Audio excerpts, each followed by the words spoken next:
Hello, you all. Welcome back to Literature Tales.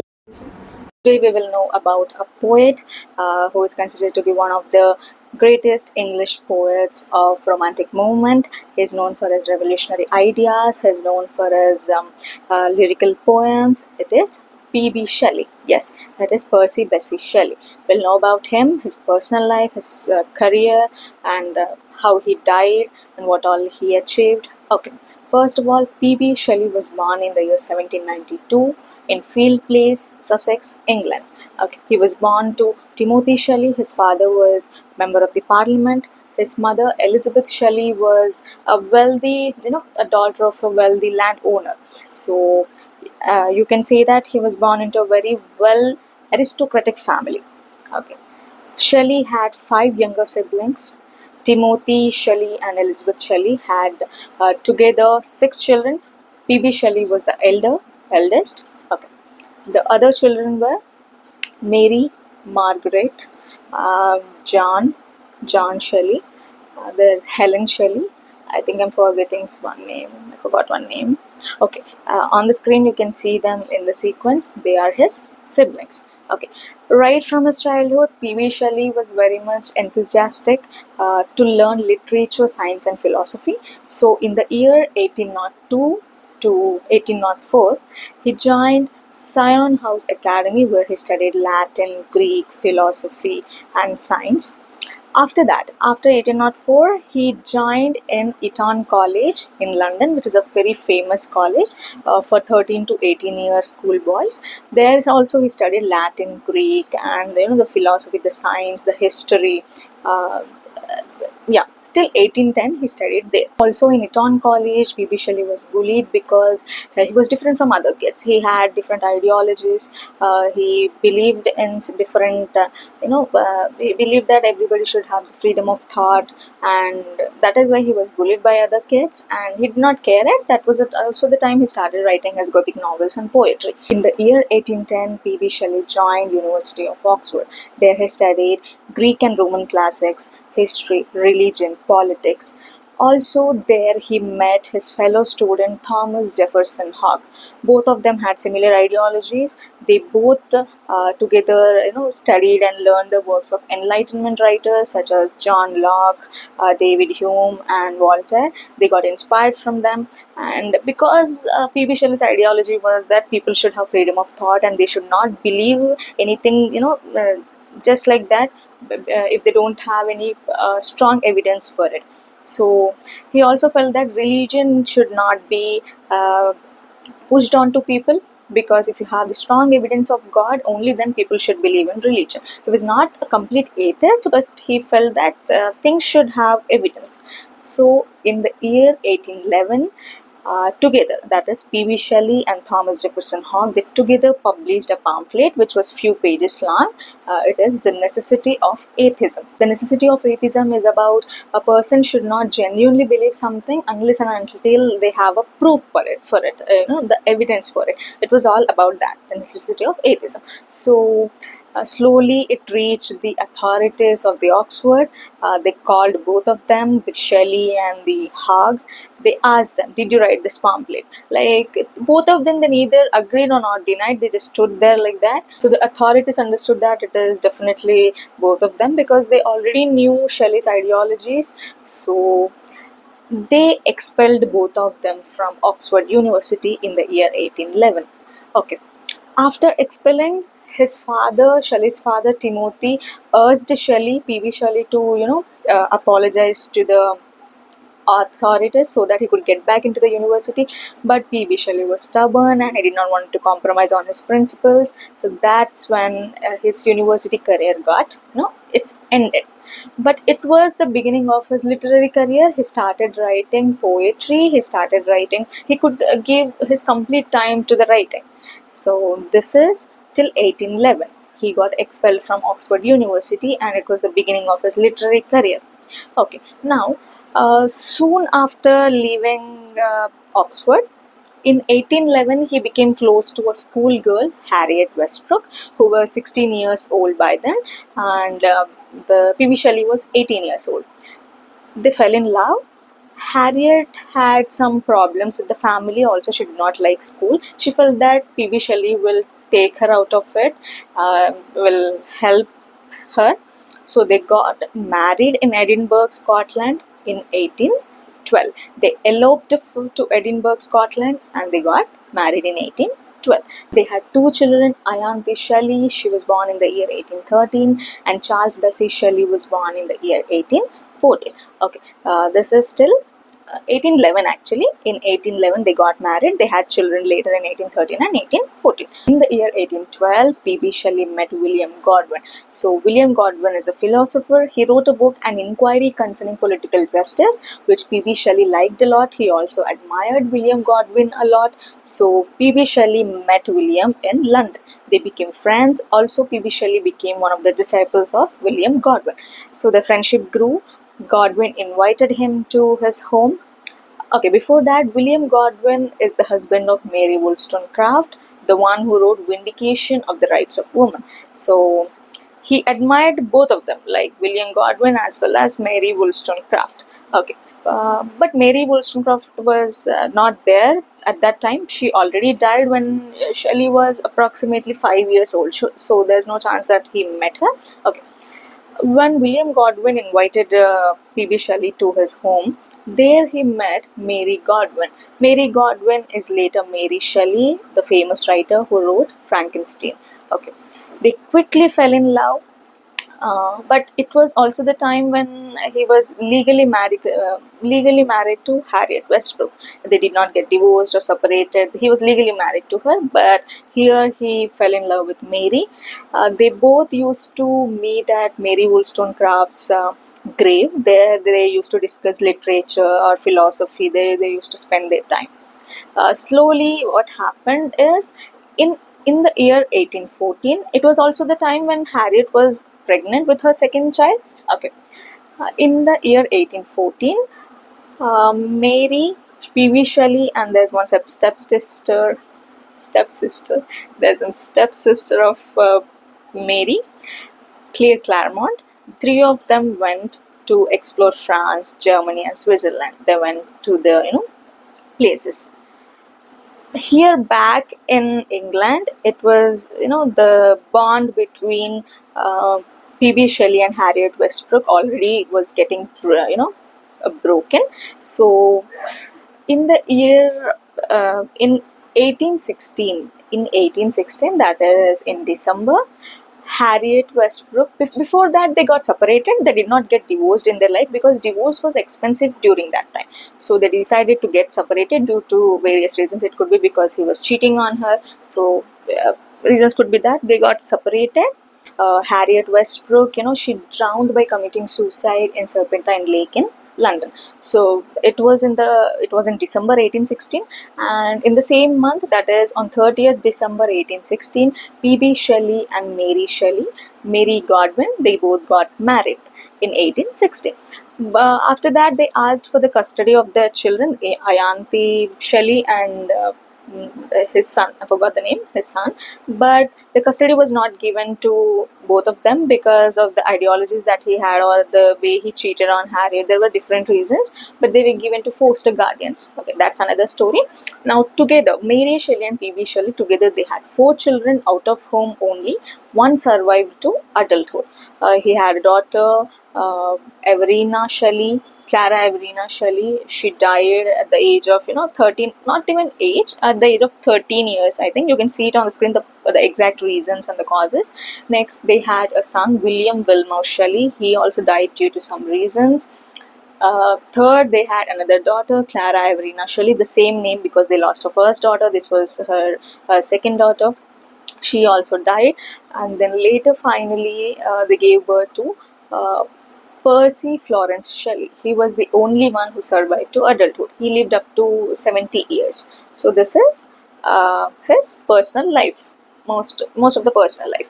Okay. So in the year 1816, summers, P.B. Shelley, Mary Shelley, Clara Claremont, they together went to Villa Diodati, near Lake Geneva, Switzerland. There they met the famous poet Lord Byron.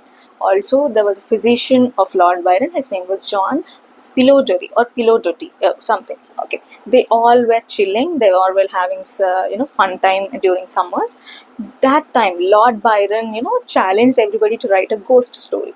So that's when that's when the Frankenstein came up. The idea of Frankenstein came up in Mary Shelley's mind. So as you all know, it is one of the famous novels of Mary Shelley. Also, John Polidori wrote the famous Vampire, one of the earliest vampire stories. So this is how they met Lord Byron. In the year 1816 to 17, P.B. Shelley met Thomas Love Peacock, who is a famous novelist. He loved satire. They both met in London. Actually, they were acquaintances, but their friendship grew in the years 1816 to 17 only.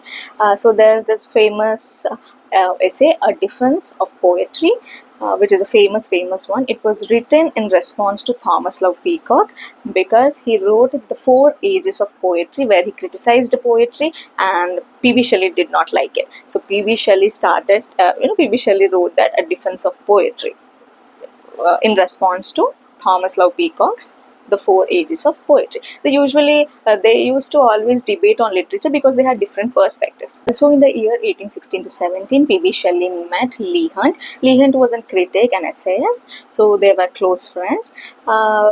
He admired Leigh Hunt's journalism long before they met. So when they met, they became friends. And also, Leigh Hunt was the one who used to support young romantic poets. He used to publish their writings. So most of the poems written by P.B. Shelley were published under his journals. Okay, this is Leigh Hunt. So in the years 1817 to 1819 or 1818, he met John Keats, the famous romantic poet, one of the famous romantic poets. So they were not so close friends, but they had so much respect towards each other because P.B. Shelley loved John Keats' poetry so much. When John Keats died in 1821, P.B. Shelley also wrote a poem on him, Adonis. So that's how much he admired John Keats. Okay, so in the year 1818 to 1819, P.B. Shelley also met Edward John Trelawney. He was the one who collected the body of the P.B. Shelley when he died. He was very close to P.B. Shelley as well as Lord Byron. They had lifelong friendships, 3 of them. Okay, so this is about the important people that he met in his life. Now he wrote hundreds of poems, many essays, but let us see the major works of P.B. Shelley in sequence so that we can understand. Okay, this is his personal life. Now let us look at his career, the professional life. So the first work is Zastrozzi. It was written in the year 1810, and it is a Gothic novel influenced by the popular Gothic novels in the late 18th century, especially those of Anne Radcliffe and Matthew Lewis. So this is Zastrozzi. Next comes original poetry by Victor and Kesire in the year 1810. It is a poetry collection. It is about Shelley's youthful fascination towards the Romance and Gothic literature. It was all about that. Okay, so next comes Saint Irwin. It was published in the year 1811. It was about the immortality, supernatural elements that Shelley believed in. It was about that. Next is Necessity of Atheism. As I told you earlier, it was published in the year 1811. It was a pamphlet, some few pages long. It was on something that religion should not be believed blindly, or it should have proper evidence for the people to believe it. It was all about that. So it was also the reason why Shelley got expelled from Oxford University. Okay, so next comes Queen Mab. It was published in the year 1813. It is a philosophical narrative poem. It is actually about his revolution, P.B. Shelley's revolutionary ideas, political ideas, also the opposition to monarchy, social justice, and religion. It was all about that, Queen Mab. Next comes Alistair, or the Spirit of Solitude. It was published in the year 1816. It is also a narrative poem. It is about P.B. Shelley's loneliness and the search for some eternal beauty. It was about that. Next comes Hymn to Intellectual Beauty, published in the year 1816. It is a lyric poem. It is actually inspired from Shelley's belief that there are spiritual forces greater than those organized religions. So he believed in some higher, greater spiritual forces which are greater than those organized religions. It was about that. Next comes Mont Blanc, published in the year 1816. It is a philosophical nature poem. It was inspired from their travel, P.B. Shelley and Mary Shelley's travel to Alps. So it was inspired on that. And the next is The Revolt of Islam, published in the year 1818. It is an epic narrative poem. It was on Shelley's support towards freedom. It was about that. And the next comes Ozymandias, published in the year 1818. It is actually a sonnet. It is on the discovery of ancient Egyptian monuments. Also, how power is not long lasting. Power is limited, or power has an end. So it is about that, Ozymandias. The next comes The Cenci, published in the year 1819. It is actually a drama, an Italian drama, historical drama, and a crime drama. It is actually a tragedy, The Cenci, published in the year 1819. Next comes England in 1819, published in the year 1819. It is a political poem. It was inspired from the conditions of England in 1819. And next comes Ode to the West Wind. It is published in the year 1819. It is an ode to a very violent autumn storm that came in Florence, Italy. It was on that. And next comes Prometheus Unbound. It is published in the year 1820. It is actually a lyrical verse drama. It is based on Greek mythology. It is about that, Prometheus Unbound. And next comes To a Skylark, famous poem of P.B. Shelley. It is a lyrical poem. It is inspired from watching a skylark while having a peaceful walk in the countryside. It is all about that, To a Skylark, published in the year 1820. And the next is The Witch of Atlas, also published in 1820. It was about some imagination and classical mythology. It is a narrative poem, published in the year 1820. Next comes the famous literary essay, that is A Defense of Poetry, published in the year 1821. As I told you, it was in response to Thomas Love Peacock's The Four Ages of Poetry, where he criticized poetry, and Shelley defended poetry in A Defense of Poetry. It is a famous work of P.B. Shelley, published in the year 1821. Next comes next one is also published in the year 1821. It is Epipsychidion. Epipsychidion is actually on an Italian noblewoman, Emilia Vivian. P.B. Shelley admired her so much, so it is on that. The poem is on her. It is a lyrical poem, Epipsychidion, published in the year 1821. And next comes the famous pastoral elegy in English literature, that is Adonais, in 1821. It was published in 1821. It was on John Keats' death. As I told you that P.B. Shelley admired Keats very much, that after John Keats died in 1821, he wrote Adonais, the pastoral elegy on John Keats. Okay. Final writings are Hellas. In 1822, it was published. It is a lyrical drama. It was on the Greek War and independence. It was about that, the Hellas. And the final unfinished work of P.B. Shelley is The Triumph of Life. In 1822, he wrote that, but he couldn't finish it. But later, it was collected and published by his wife, Mary Shelley. Okay, these are his works. He has written many works, but I have discussed only the major works. Okay, so now let us come to the final stage of P.B. Shelley, how he died and what happened to him. So in July 1822, P.B. Shelley traveled to Livorno. There's a place in Italy. There he met Leigh Hunt and Lord Byron, because they were planning to start a new literary journal, that is the Liberal. After having the discussions and everything, P.B. Shelley wanted to return back to home to Casa Magni, where Mary Shelley was staying. So he had to travel through a boat. So the boat name was Don Juan. It was a small boat. It had 3 people on it. The 3 people were boarded on it. One is P.B. Shelley, and the next is Edward. There's one Edward who happens to be close friend of P.B. Shelley, and there's a young sailor. His name is Vivian, something Viviani or some Vivian. These 3 people were on that boat. Yeah. So due to some storm, weather suddenly changed, and in the Gulf of Spezia, 3 of them drowned. boat went missing. Nobody knows what happened, while they were crossing that place. So that boat went missing, and after 10 days, John Trelawney found the body of P.B. Shelley. They identified him as P.B. Shelley through his clothes. Also, in his pocket, he had one small book of poems of John Keats. Also, he had a book of Sophocles, a religious book of Sophocles. They found his body through the clothes. He found those two things, and due to Italian quarantine laws, bodies that were found, bodies that were recovered after many days from the sea, they should be first cremated. So Edward John Trelawney, Lord Byron, there was Leigh Hunt as well. These three people, they cremated P.B. Shelley near the beach, that is Viareggio, if I'm not wrong. They cremated him there. And there's this famous traditional story that when his body was being burnt, there's one organ that was left behind. It was not burnt. So it is believed to be Shelley's heart.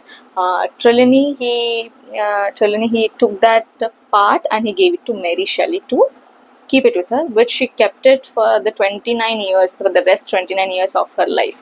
Okay, so after burning his body, his ashes were collected and they were buried in Protestant cemetery in Italy. So in 1822, so that's how P.B. Shelley's life ended in 1822. So there's this famous inscription on his grave. Also, there's this quote from Shakespeare's The Tempest, the drama. So it reads like, "Nothing of him is doth fade, but doth suffer a sea change into something rich and strange." So this usually means that the sea cannot, whenever a person drowned in the sea cannot destroy his body, or it instead gives him a new life. It instead turns him into an extraordinary being. So life doesn't end there. The people who are drowned in the sea, their life doesn't end there. They have something beyond to look into. So it changes, the sea itself changes their lives into something extraordinary. So this is what it means. So this is all about P.B. Shelley's life,